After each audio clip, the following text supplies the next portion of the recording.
Shallot, garlic,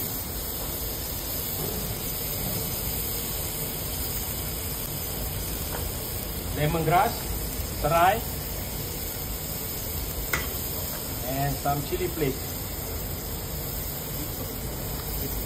Okay.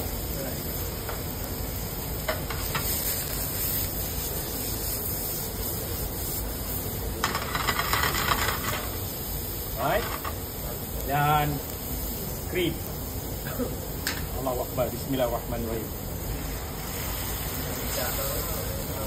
Cream.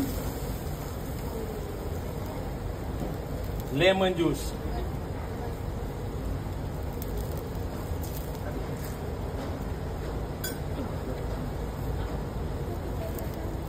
Okay.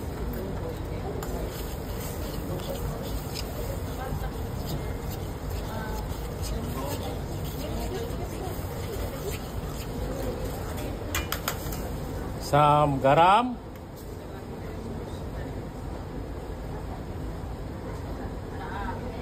Okay. Last kali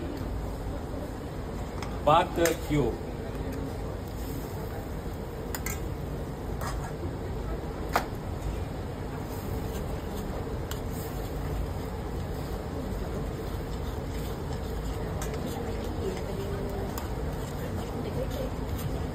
Apa-apa sup, ingat pesan saya, sup ke sos ke, last kali ini butter.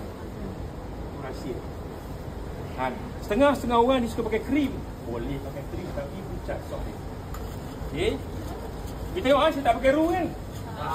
Pure kan? Tengok aduh. This dia ada pedas-pedas sikit. VIP of the day.